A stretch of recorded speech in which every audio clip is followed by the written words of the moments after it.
नमस्कार मित्रों, कुंडली से जीवन की घटनाओं का अनुमान लगाना इतना भी मुश्किल काम नहीं है, लेकिन उसके लिए ज्योतिष की फाउंडेशन मजबूत होना जरूरी है। इसी उद्देश्य से हम क्लिष्टता को टालते हुए ग्रह, भाव, राशि, नक्षत्र इनके संबंध में नींव की बातें यानी बहुत बेसिक बातें पहले समझ लेंगे। फंडामेंटल्स अगर क्लियर हो तो कुंडली देखने का फंडा अपने आप आ जाएगा। इन्हीं बेसिक बातों में से शुक्र ग्रह संबंधी कुछ बेसिक बातें इस कार्यक्रम में आज हम समझेंगे। इस कार्यक्रम में हम शुक्र से ज्योतिषीय दृष्टि से पहचान करेंगे। सर्वप्रथम हम शुक्र से सामान्य पहचान करेंगे। उसके बाद शुक्र से देखी जाने वाली बातें यानी कि शुक्र के कारकत्वों को समझेंगे। शुक्र की उच्च, मूल त्रिकोण, स्वग्रह, मित्र, शत्रु, नीच राशियां तथा स्वनक्षत्र, शत्रु नक्षत्र, मित्र शत्रु ग्रह, शुक्र की दृष्टि, इन पर भी दृष्टि डालेंगे। सामान्य तौर पर शुक्र के राशि स्थिति और भाव स्थिति से क्या फलित मिल सकते हैं, शुक्र के कारण कौन कौन से रोग उत्पन्न हो सकते हैं, शुक्र ग्रह से कौन कौन से व्यवसाय देखते हैं, इसे भी प्रारंभिक दृष्टि से समझेंगे। शुक्र से उत्पन्न होने वाले शुभ योग जैसे मालव्य योग तथा अन्य ग्रहों के संबंध से शुक्र क्या फलित दे सकते हैं, इसका भी विचार करेंगे। शुक्र के होरा की भी प्राथमिक जानकारी लेंगे। चलिए शुरू करते हैं शुक्र की प्रारंभिक पहचान से। शुक्र एक तेजस्वी ग्रह है, चंद्रमा से भी अधिक तेजस्वी है, क्योंकि चंद्रमा सूर्य से कम 12 अंश की दूरी पर ही दिखाई देते हैं, मगर शुक्र सूर्य से 7.5 अंश की दूरी पर भी आसमान में दिखाई देते हैं। इसे मॉर्निंग इवनिंग स्टार भी कहा जाता है। कभी कभी दोपहर में सूर्य के साथ भी यह आसमान में दिखाई दे सकते हैं, इतने ये तेजस्वी है। आकार मान से यह लगभग पृथ्वी जितने ही है, क्योंकि पृथ्वी का व्यास लगभग 7,900 मील है, वही शुक्र का 7,600 मील है। शुक्र सूर्य की परिक्रमा लगभग 250 दिन में पूर्ण करते हैं तथा अपनी अक्ष की परिक्रमा 23 घंटे 11 मिनट में पूर्ण करते हैं। सूर्य से शुक्र 6 करोड़ 70 लाख मील दूर पर है। सूर्य से शुक्र ज्यादा से ज्यादा 48 अंश की दूरी तक ही रह सकते हैं। इसी कारण किसी भी कुंडली में शुक्र सूर्य के साथ या सूर्य से ज्यादा 1 या 2 भाव आगे या पीछे हो सकते हैं, उससे ज्यादा नहीं। इसी प्रकार बुध से शुक्र ज्यादा से ज्यादा 76 अंश तक की दूरी पर जा सकते हैं। इन 2 ग्रहों में भी इससे ज्यादा अंतर कभी नहीं होता। इसी कारण से सूर्य, बुध और शुक्र में केंद्र योग, नवपंचम योग, षडाष्टक योग या समसप्तक योग या दृष्टि योग कभी नहीं हो सकता। शुक्र की मंदतम गति 0 से 6 कला 20 विकला है, मध्यम गति 34 से 44 कला और शीघ्र गति 70 से 76 कला होती है।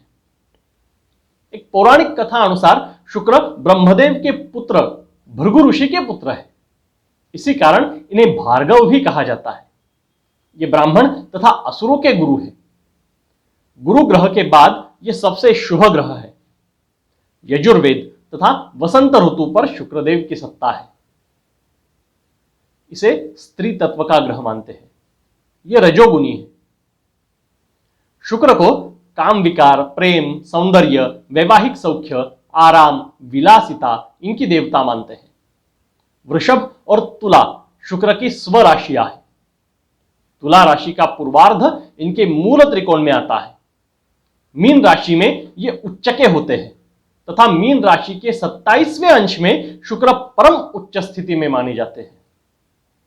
कन्या राशि में शुक्र नीच माने जाते हैं और कन्या राशि के 27वें अंश पर यह परम नीच अवस्था में माने जाते हैं। नक्षत्रों में भरणी, पूर्वा फाल्गुनी और पूर्वाषाढ़ा इन नक्षत्रों के शुक्र स्वामी हैं। शुक्र कुंडली के चतुर्थ भाव में दिग्बली माने जाते हैं। शुक्र सबसे बलवान मीन राशि में होते हैं। उसके बाद तुला, वृषभ, मिथुन, कुंभ, मकर, वृश्चिक, मेष, धनु, कर्क, सिंह और सबसे बलहीन वो अपनी नीच राशि में यानी कन्या राशि में होते हैं तथा भाव बल से शुक्र सबसे बलवान चतुर्थ भाव में होते हैं। उसके बाद एकादश, पंचम, सप्तम, नवम, द्वितीय, प्रथम, दशम, तृतीय, द्वादश, अष्टम और षष्ठ भाव में उत्तरोत्तर बलवत्ता कम मानी जाती है। बुध और शनि को शुक्र के मित्र मानते हैं। सूर्य और चंद्र शत्रु तथा मंगल और गुरु समग्र है। शुक्र का रत्न हीरा है। विंशोत्तरी महादशा में शुक्र को 20 साल दिए गए हैं। शुक्र को सिर्फ सप्तम दृष्टि है। अपने भाव से वो सप्तम दृष्टि से यानी सामने वाले भाव को ही देख सकते हैं। सारावली में शुक्र से विचारणीय विषयों संबंधी यानी शुक्र के कारकत्वों संबंधी एक श्लोक है। श्लोक है, वज्रमणि रत्नभूषण विवाह गंधेष्ट माल्य युवती नाम गोमय निदान विद्या निधुवन रजत प्रभु शुक्र। इसका भावार्थ है, हीरा, रत्नाभूषण, विवाह, सुगंधित द्रव्य, माला, युवती, गोबर, कारण व समाधान, विद्या और चांदी इनके कारक शुक्र है। वही जातक परिजात में भी शुक्र के कारकत्व संबंधी कहा गया है कि पत्नी वाहन भूषणानि मदन व्यापार सौख्यम भुगुः, अर्थात पत्नी, वाहन, आभूषण, कामुकता, व्यापार, सुख आदि का विचार शुक्र से करना चाहिए। सामान्य तौर पर शुक्र के कारकत्वों में प्रेम, प्रेम प्रकरण, पत्नी, विवाह, शय्या सौख्य, कामुकता, आभूषण, गुप्त इंद्रिया, तारुण्य, सौंदर्य, कीर्ति, वाहन सौख्य, कला, काव्य, गायन, वादन, संगीत, नृत्य, साहित्य, सुगंधित द्रव्य, सुवास, पुष्प, इत्तर, विलासिता, वीर्य, कोमल भावना, सभ्यता, विनोद, शुभ वस्त्र आदि बातें आती है। कुंडली में काम सौख्य शुक्र की बलवत्ता तथा अन्य ग्रहों के शुक्र के साथ होने वाले योगों पर डिपेंड है। शुक्र एक भावना प्रधान ग्रह है। ग्रहों को समझने के लिए निसर्ग कुंडली की भी सहायता हमेशा लेनी चाहिए। जैसे निसर्ग कुंडली में शुक्र द्वितीय तथा सप्तम भाव के स्वामी है। निसर्ग कुंडली में द्वितीय भाव में वृषभ, यह पृथ्वी तत्व की राशि आती है। द्वितीय भाव से संपत्ति, कुटुंब सौख्य, नेत्र, भोजन आदि बातें देखते हैं। अगर शुक्र कुंडली में द्वितीय भाव में बलवान हो तो इन सभी बातों के लिए शुभ फलित देते हैं तथा उन फलितों में स्थिरता होती है। सप्तम भाव में शुक्र हो तो वो कारक भाव में आ जाते हैं। कारको भाव नाशाय, इस सूत्र का प्रायः शुक्र के सप्तम भाव स्थिति के लिए अनुभव नहीं आता। शुक्र यहां अच्छी स्थिति में हो तो अच्छा वैवाहिक सौख्य देते हैं। वैवाहिक जोड़ीदार दिखने में सुंदर और सुस्वभावी तथा सभ्य होता है। शुक्र प्रधान लोग प्रायः कोमल हृदय वाले, भावना प्रधान और समाज प्रिय होते हैं। शुक्र इस लोक के सुखों के कारक है। इस कारण शुक्र प्रधान लोगों को भौतिक सुख बहुत मिलता है। खाओ पियो और मौज करो, यह प्रवृत्ति शुक्र प्रधान व्यक्तियों की होती है। वृषभ राशि से कंठ, मुख, कपाल, गाल, आंखें आदि अंग देखे जाते हैं। इस राशि में शुक्र होने पर जातक के ये अंग सुंदर तथा आकर्षक होते हैं। ये लोग दिखने में आकर्षक होते हैं। वही शुक्र की दूसरी राशि तुला में शुक्र हो तो व्यक्ति का शरीर आकर्षक होता है। ऐसे जातक उठने बैठने, बोलने चालने में शिष्टाचार से युक्त होते हैं। शांतता प्रिय तथा औरों के प्रति अच्छी भावनाओं से युक्त होते हैं। कालपुरुष की कुंडली में शुक्र की उच्च मीन राशि व्यय भाव में आती है। व्यय भाव से शय्या सौख्य देखते हैं। कुंडली में शुक्र अगर व्यय भाव में बैठ जाए तो भिन्नलिंगी आकर्षण बढ़ाते हैं। मीन द्विस्वभाव राशि होने के कारण यह आकर्षण एक से अधिक हो सकते हैं। शुक्र का पाप ग्रहों से योग हो तो अनुचित वर्तन की आशंका रहेगी। मंगल ऊर्जा, धारिष्ट्य यानी डेयरिंग का कारक है। राहु अनैसर्गिक कृत्यों का कारक है। इनके संयोग से शुक्र बिगड़ सकते हैं। कुंडली में काम त्रिकोण पर शुक्र की सत्ता है। कुंडली में शुक्र कमजोर हो तो जातक में भिन्नलिंगी आकर्षण की कमी, प्रजोत्पादन शक्ति में कमी पाई जाती है। किसी में भी ऐसे व्यक्ति की अभिरुचि नहीं होती। शुभ स्थित बलवान शुक्र कौटुंबिक सौख्य के लिए पोषक होता है। ऐसा व्यक्ति समाज में अपने मीठे वर्तन से सहजता से घुल मिल जाता है। लोगों में यह प्रिय होता है। और भी शुभ योगों की साथ मिले तो ऐसा व्यक्ति विश्व प्रेम, विश्व बंधुत्व यानी प्रेम की एक उच्चतम स्थिति को समाज में अपने आसपास निर्माण करेगा। शुभ ग्रह होने के कारण केंद्र भाव का स्वामित्व मिलने से शुक्र को केंद्र दोष लगता है। केंद्र की मालकियत शुक्र को शुभ नहीं, लेकिन केंद्र भाव में वास्तव में शुभ माना गया है। कौन भाव का स्वामित्व शुक्र के लिए शुभ माना गया है? कौन भाव का स्वामी होकर केंद्र में स्थिति शुक्र के शुभ फलितों को बढ़ाने वाली होती है। केंद्र का स्वामी होकर कौन भाव में शुक्र बैठ जाए तो उनका केंद्र दोष नष्ट हो जाता है। केंद्रेश होकर कौन भाव के अलावा कहीं शुक्र हो तो उसे केंद्र दोष माना जाएगा। शुक्र दूषित की स्थिति में हो सकते हैं, उसे भी हम स्थूल रूप से समझ लेते हैं। अगर शुक्र केंद्र के स्वामी हो, अपनी नीच राशि कन्या राशि में हो, मंगल की राशि मेष या वृश्चिक में हो, मकर या कर्क राशि में हो, पाप ग्रहों के नक्षत्र में हो, पाप ग्रहों की युति में या पाप ग्रहों से दृष्ट हो, पाप मध्य या पाप कर्तरी योग में हो, और इन योगों के साथ वो अगर शुभ ग्रहों की बलवान दृष्टि में न हो, लग्न भाव से षष्ठ भाव में हो, शुक्र के केंद्र भाव में, चतुर्थ भाव में या अष्टम भाव में पाप ग्रह हो, तो शुक्र दूषित हो जाते हैं। सप्तमेश से शुक्र षडाष्टक योग में हो या षष्टेश अष्टमेश से संबंध बना रहे हो तो वैवाहिक सौख्य में बाधा लाते हैं। एक से अधिक विवाह हो सकते हैं। अस्तंगत शुक्र के कारण विवाह में विलंब, पसंद का जोड़ीदार जल्दी न मिलना, ऐसे फलित मिल सकते हैं। वक्री शुक्र स्थित भाव के मनचाहे फलित नहीं देते। शुक्र के कारण 5 महापुरुष योगों में से एक मालव्य योग बनता है। शुक्र स्वगृही या उच्चके होकर केंद्र भाव में बैठ जाए तो यह योग बनता है। इसके फलस्वरूप जातक दिखने में आकर्षक, धनवान, स्त्री तथा संतति से युक्त, उत्तम कुटुंब सौख्य तथा वाहन सौख्य से युक्त, कीर्तिवान, भौतिक सुखों की भरमार में रहता है। इसमें विद्वान होते हुए भी आध्यात्मिकता की ओर जातक का ध्यान नहीं होता। उसके लिए कुंडली में गुरु की स्थिति को आंकना होगा। कुंडली में शुक्र की सहायता गुरु को मिले तो काल निधि नाम का योग बनता है। सूत्र से जाए तो शुभ बुध, गुरु और शुक्र, इन संयोग या संबंध से यह योग बनता है। यह एक राजयोग है। इसकी महत्ता 2, 5 या 9 इन स्थानों में अधिक है। दूसरे और 8वें भाव से परस्पर दृष्टि में यह ग्रह हो तो भी यह योग बनता है। शुक्र पर अन्य ग्रहों के संबंधों के कारण कुछ खास परिणाम होते हैं। जैसे सूर्य से 8 अंश के अंदर शुक्र अस्तंगत होते हैं, जिस कारण विवाह में विलंब जैसे फलित मिल सकते हैं। चंद्र और शुक्र दोनों स्त्री ग्रह हैं। इस कारण दोनों ग्रहों के युति या दृष्टि संबंध जातक को भावनाशील, सुखासक्त तथा मत्सरी बनाते हैं। किसी भी प्रलोभन में ऐसे जातक जल्दी फंस सकते हैं। इस योग में चंद्र की बलवत्ता पर ध्यान देना ज्यादा जरूरी है। चंद्रबल न हो तो इस योग में वैवाहिक जीवन पर बुरा असर देखने को मिल सकता है। दूषित शुक्र चंद्रयुक्त हो और शुभ ग्रहों से संबंधित न हो तो जीवन में जल्दी मातृवियोग का योग बनता है। शुक्र रजोगुण प्रवृत्ति के ग्रह है और शनि तथा मंगल ये तामस प्रवृत्ति के ग्रह है। जब भी इन ग्रहों के साथ शुक्र संबंधित होते हैं तब शुक्र बिगड़े हुए होते हैं। शुक्र शनि योग मंगल की दृष्टि में या शुक्र मंगल योग शनि की दृष्टि में, ऐसा योग त्रिक स्थानों में या सप्तम भाव में हो तो जातक का वर्तन अनैतिक हो सकता है। ऐसे योगों को नवमांश में देखना तथा दोनों कुंडली में बलवान गुरु की दृष्टि को भी देखना जरूरी होता है। शनि शुक्र मित्र ग्रह है, फिर भी इनके संबंध शुभ ग्रहों से दृष्ट न हो तो अनैतिक आचरण हो सकता है।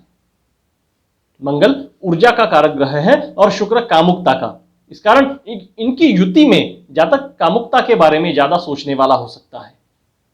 शनि और मंगल दोनों पाप ग्रह है, लेकिन इनमें बेसिक फर्क यह है कि मंगल विषय वासना में प्रलोभन ज्यादा देता है तथा शनि वासनाएं अतृप्त रखकर बुरे रास्ते पर ले जा सकता है।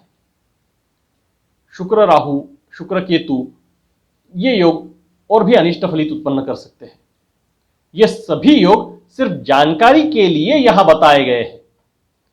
कई सारे कारणों से इन योगों का भंग हो सकता है। इस कारण इस अधूरी जानकारी का विपरीत परिणाम अपने या किसी दूसरे के जीवन पर या मानसिकता पर न होने दे, ये मेरी विनम्र विनती है। नवम भाव में शुक्र सहजता से भाग्योदय करते हैं। दशम भाव में शुक्र बड़े या वरिष्ठ लोगों के सहकार्य से भाग्योदय कराते हैं। ऐसे लोग मधुर वाणी तथा अपने आदर्श या आकर्षक वर्तन से अपने वरिष्ठ अधिकारियों को जीत लेते हैं और उनसे अपना उत्कर्ष करा लेते हैं। पंचम भाव के शुक्र कन्या संतति अधिक दे सकते हैं। चतुर्थ भाव के शुक्र उत्तम वाहन सौख्य दे सकते हैं। सप्तम भाव में शुक्र उत्तम वैवाहिक सौख्य देते हैं। अष्टम भाव में शुक्र के कारण मृत्यु शांत शैया पर आता है। व्यय भाव में शुक्र ऐश आराम उत्तम शैया सौख्य देते हैं। ये सभी फलित बहुत ही बेसिक लेवल पर अच्छे शुक्र के हैं। शुक्र से आंखें, प्रजोत्पादन इंद्रिया, गला, ठोठी, गाल, मूत्रपिंड, वीर्य, थाइमस ग्लैंड आदि शरीर के अवयव देखे जाते हैं तथा शुक्र से गले की सूजन, मूत्र विकार, मूत्रपिंड संबंधी विकार, किडनी स्टोन, खांसी, कफ, सर्दी, आमवात, रक्ताल्पता यानी एनीमिया, नेत्र रोग, जननेंद्रिया संबंधी विकार, स्त्रियों के विकार, गर्भाशय संबंधी विकार आदि विकार कुंडली में शुक्र से देखे जाते हैं। ऐशो आरामी जीवन शैली की वजह से होने वाले विकार तथा एड्स जैसे रोग भी शुक्र से देखे जाते हैं। कुंडली में द्वितीय या 12वें भाव में सूर्य और शुक्र कुयोग में हो तो नेत्र रोग होते हैं। चंद्र, शुक्र, मंगल त्रिक स्थानों में बिगड़े हुए हो तो स्त्री जातक के लिए मासिक धर्म में दोष और उस कारण कमजोरी दे सकते हैं। और एक बात, इस प्रकार के विकार में मंगल का संबंध हो तो रक्तस्राव ज्यादा होता है, क्योंकि मंगल की प्रवृत्ति रक्त को बाहर फेंकने की होती है। मंगल की जगह शुक्र, चंद्र से शनि का संबंध त्रिक स्थानों में आए तो कम रक्तस्राव की वजह से पेट में दुखना और उस कारण तकलीफ होना ये हो सकता है, क्योंकि शनि की प्रवृत्ति सिकुड़ने की, अंदर खींचने की होती है। सूर्य शुक्र शनि से बिगड़े हुए हो तो ट्यूमर हो सकता है। बुध शुक्र के बुरे योगों के कारण नर्व सिस्टम के रोग हो सकते हैं। शुक्र त्वचा की कांति दर्शाते हैं। वो शनि या केतु के कारण बिगड़े हुए हो तो त्वचा विकार, इसब, कोढ़ आदि हो सकते हैं। शुक्र से कई तरह की जगह का भी बोध होता है। जो पता हो तो शुक्र से संबंधी व्यवसाय का भी सहजता से पता चल जाता है। इन जगह या व्यवसाय का रिलेशन अगर आप शुक्र की कारक बातों से जोड़ोगे तो लॉजिक्स आपको अपने आप क्लियर हो जाएंगे। शुक्र से शयन ग्रह, नृत्य ग्रह, भोजन ग्रह, सिनेमा ग्रह, विवाह कार्यालय, क्लब, गार्डन, सुगंधित वस्तुएं जहां बनती है वैसी जगह यानी साबुन, इत्तर, अगरबत्ती आदि वस्तुओं की कंपनियां, सौंदर्य प्रसाधन जहां बनते हैं वो जगह यानी फेस पाउडर, लिपस्टिक, आकर्षक अलंकार आदि की कंपनियां, कपड़े के कारखाने या दुकानें, पेंटिंग, कला कौशल्य से रिलेटेड जगह आदि जगह देखी जाती है। तथा शुक्र से जिन व्यवसायों का बोध होता है वो व्यवसाय है गायन, वादन, नृत्य, कला, नाटक या फिल्म से संबंधित व्यवसाय, कपड़े सिलने का व्यवसाय, पेंटिंग, सुनार का व्यवसाय, मनोरंजन, सौंदर्य प्रसाधन, कपड़े, सुगंध, अलंकार आदि के उत्पादन या बिक्री के व्यवसाय आदि व्यवसायों का बोध कुंडली में शुक्र से होता है। अब शुक्र के होरा में कौन से कार्य यशदायी या शुभ फलदायी माने गए हैं उन्हें भी समझ लेते हैं। शुक्रवार के दिन गोचर भ्रमण से चंद्र शुक्र की राशि में या उनकी उच्च मीन राशि में हो या शुक्रवार के दिन चंद्रमा खुद के रोहिणी, हस्त या श्रवण नक्षत्र में हो तो शुक्र के होरा पर शुक्र से दर्शाए गए कार्य में सफलता मिलती है। जैसे विवाह के लिए देखने दिखाने के कार्यक्रम के लिए शुक्र का होरा शुभ माना गया है। अनचाहे संबंधों के लिए शनि या मंगल के होरा को चुनने पर संबंध नहीं बन पाते। विवाह की बातचीत करने के लिए भी शुक्र का होरा शुभ होता है। वाहन खरीदने के लिए शुक्र होरा अच्छा माना गया है। संगीत, नाटक, सिनेमा ग्रह, अलंकार या कपड़े की दुकानें, इनके उद्घाटन समारंभ के लिए भी शुक्र का होरा सफलता देने वाला होता है। किसी विक्षिप्त या क्रोधी स्वभाव के आदमी को या अफसर को मिलने के लिए भी यह होरा शुभ माना गया है। इस स्थिति में वो आदमी शांति से आपकी बात सुनकर आपको मदद करने के चांसेस बढ़ जाते हैं। मंगल क्रोध का कारक है, और शुक्र के कारण मंगल उपद्रव नहीं करेगा, ये लॉजिक इस बात के पीछे है। इस कार्यक्रम में बताई गई हर फलित के पीछे कुछ ना कुछ लॉजिक जरूर है। इस कार्यक्रम का उद्देश्य सिर्फ ज्योतिष में शुक्र के बारे में सामान्य ज्ञान बांटना इतना ही था। फलितों को कैसे समझे, इसके लिए जैसे भी वक्त मिलेगा वैसे और वीडियोस बनाऊंगा। इस वीडियो को शेयर करना ना भूले। वीडियो अगर पसंद आया हो तो लाइक जरूर कीजिए। अभी तक अगर सब्सक्राइब नहीं किया है तो सब्सक्राइब जरूर कीजिए। बस जुड़े रहिएगा, ज्ञान बढ़ाइएगा। आज के लिए इतना ही। नमस्कार।